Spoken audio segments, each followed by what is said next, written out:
અમદાવાદમાં કેન્સરના વહેલા નિદાન અને સમયસર સારવાર અંગે જાગૃતિ ફેલાવવા માટે કેન્સર જાગૃતિ કાર્યક્રમ અને વોકાથોનનું આયોજન કરવામાં આવ્યું હતું. આ કાર્યક્રમનો મુખ્ય ઉદ્દેશ્ય કેન્સર નિવારણ અંગે વધુ જાગૃતિ લાવવાનો હતો. સમયસર નિદાન માટે ડોક્ટરની સલાહ લેવાથી સારવારના પરિણામોમાં નોંધપાત્ર સુધારો થાય છે અને કેન્સર સંપૂર્ણપણે મટી શકે છે. ખાસ કરીને પુરુષો અને મહિલાઓએ 40 વર્ષની ઉંમર પછી પ્રોસ્ટેટ અને બ્રેસ્ટ હેલ્થ સ્ક્રીનિંગ દ્વારા આરોગ્યલક્ષી તપાસ કરવાથી શરૂઆતના તબક્કાથી જ સંપૂર્ણપણે મટી શકે છે.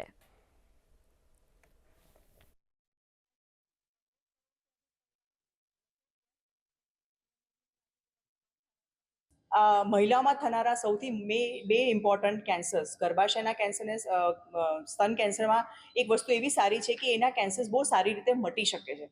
But the credit will be in your hand. જો તમે એને વહેલા પકડી આવશો તો સારવાર ઓછી થશે ને તમને રિઝલ્ટ બી એટલા સારા મળી શકશે.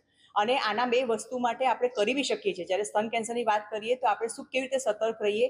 બ્રેસ્ટ સેલ્ફ એક્ઝામિનેશન એકવાર તમારા ફેમિલી ફિઝિશિયન કે સર્જન પાસે શીખો કે બ્રેસ્ટ સેલ્ફ એક્ઝામિનેશન કેવી રીતે કરવું જોઈએ. મેમોગ્રાફી 50 વર્ષ પછીની ફિમેલ્સને 100% એકવાર તો કરાવી જ જોઈએ. પછી એ રિપોર્ટ પ્રમાણે આગળ નક્કી થાય.